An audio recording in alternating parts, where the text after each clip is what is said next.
എല്ലാവർക്കും നമസ്കാരം. ഈ സമയത്ത് ധാരാളം കൂന് കിട്ടാറുണ്ട് നമ്മുടെ സ്ഥലങ്ങളിലെല്ലാം. അതുകൊണ്ടുണ്ടാക്കുന്ന വളരെ സിമ്പിളായൊരു കറിയുടെ റെസിപ്പിയാണ് ഷെയർ ചെയ്യാൻ പോകുന്നത്. എങ്ങനെ ഉണ്ടാക്കുന്നത് നോക്കാം. കൂൺ നന്നായി കഴുകിയ ശേഷം ചെറിയ കഷ്ണങ്ങളായി മുറിച്ചെടുക്കാം. ഈ വലുപ്പത്തിലുള്ള കഷ്ണങ്ങളായി മുറിച്ചെടുത്തിട്ടുണ്ട്. ഇനി ഇതിലേക്ക് കുറച്ച് മഞ്ഞൾപ്പൊടി ഇടാം. 10 മിനിറ്റ് ഇതേപോലെ തന്നെ വെക്കാം.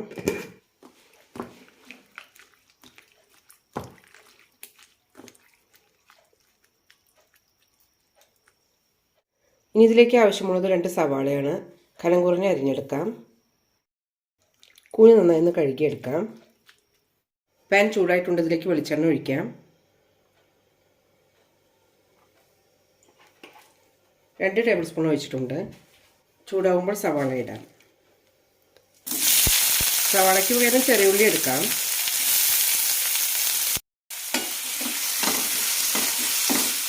ചെറുതായി ചോക്കുന്നവരെ നന്നായി വഴറ്റിയെടുക്കാം.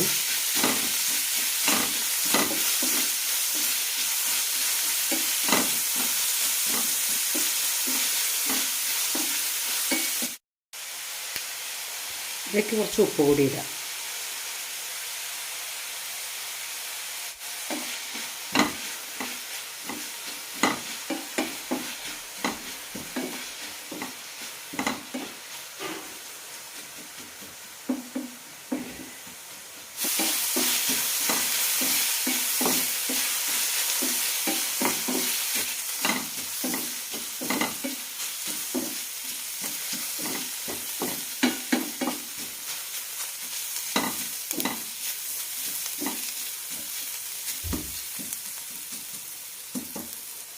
സവാളയുടെ കളറെല്ലാം മാറാൻ തുടങ്ങിയിട്ടുണ്ട്. ഇനി ഇതിലേക്ക് 1.5 ടീസ്പൂൺ കാശ്മീരി മുളക് പൊടിയാണ് ഇടുന്നത്.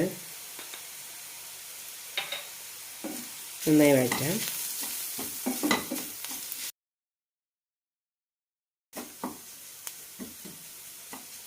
മുളക് പൊടി നന്നായി റോസ്റ്റ് ആയിട്ടുണ്ട്. ഇനി ഇതിലേക്ക് കൂന് ചേർക്കാം.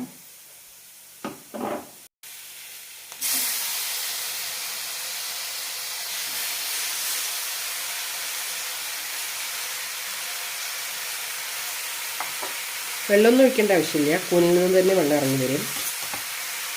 ഇതിലേക്ക് 4 പച്ചമുളക് ഇടാം. ഇതധികം എരിവില്ലാത്ത പച്ചമുളകാണ്.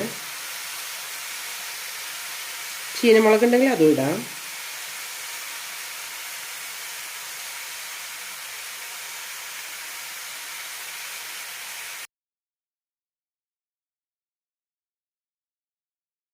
നന്നായി മിക്സ് ചെയ്യാം. കൂന് വെന്തതിന് ശേഷം ഒന്നുകൂടി ചെക്ക് ചെയ്ത് നോക്കാം. ഇല്ലെങ്കിൽ ഒന്നുകൂടി ഉപ്പ് ചേർത്ത് കൊടുത്താൽ മതി.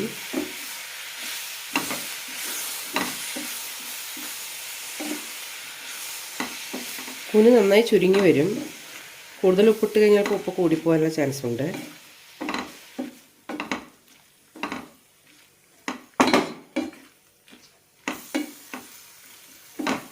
കടലിൽ നിന്ന് വാങ്ങുന്ന കൂന് കൊണ്ടും ഈ റെസിപ്പി ചെയ്യാം. നല്ല രുചികരമായിരിക്കും. എന്നാലും ഈ നാടൻ കോഴിൻ്റെ ടേസ്റ്റ് ഒന്നും ഉണ്ടാവില്ല. ഇനി ഇത് അടച്ചു വയ്ക്കാം. വെള്ളം ഒഴിക്കാതെ തന്നെ കൂനിൽ നിന്ന് വെള്ളം ഇറങ്ങിയിട്ടുണ്ട്. ഈ വെള്ളം മതി ഇത് വെന്ത് കിട്ടാൻ. ഇനി അടച്ചു വയ്ക്കാം. 10-15 മിനിറ്റോളം ഇത് വെന്ത് കിട്ടാൻ. ലോ ഫ്ലെയിമിലിട്ട് വേവിച്ചെടുക്കാം.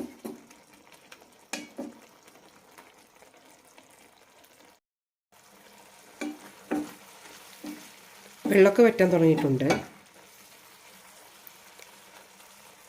കൂന് നന്നായി വെന്തിട്ടുണ്ട്. ഇതേപോലെ തന്നെ നമുക്ക് സെർവ് ചെയ്യാം. കുറച്ച് ഗ്രേവി ഉണ്ടായതുകൊണ്ട് ചോറിനും ചപ്പാത്തിക്കൊന്നും ഇനി വേറെ ഒരു കറിയുടെ ആവശ്യമൊന്നുമില്ല. ഞാൻ ഒന്നുകൂടി വറ്റിച്ചെടുക്കുന്നുണ്ട്.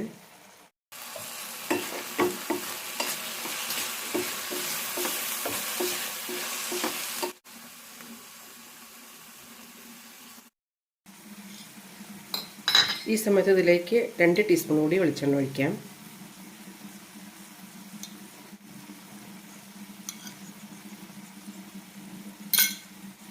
ഒന്നുകൂടി നന്നായി മിക്സ് ചെയ്തെടുക്കാം.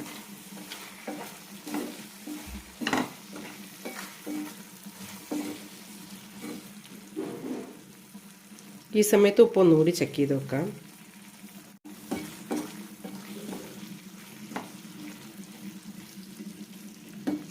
വളരെ ടേസ്റ്റിയായ മഷ്റൂം കറി റെഡി ആയിട്ടുണ്ട്. ഇനി മഷ്റൂം കിട്ടുമ്പോൾ ഇതുപോലെ ഒന്ന് ട്രൈ ചെയ്ത് നോക്കൂ. നല്ല രുചികരമാണ്. രണ്ടോ മൂന്നോ ചേരുവ മതി ഇത് ഉണ്ടാക്കിയെടുക്കാൻ. വളരെ സിമ്പിളായ റെസിപ്പിയാണ്. ഈ ഒരു കറി മതി ചോറുണ്ണാൻ. ദോശ, ഇഡ്ഡലി, വെള്ളപ്പം അങ്ങനെ എല്ലാത്തിനും നല്ലൊരു കോമ്പിനേഷനാണ്. എല്ലാവരും ഒന്ന് ട്രൈ ചെയ്ത് നോക്കൂ.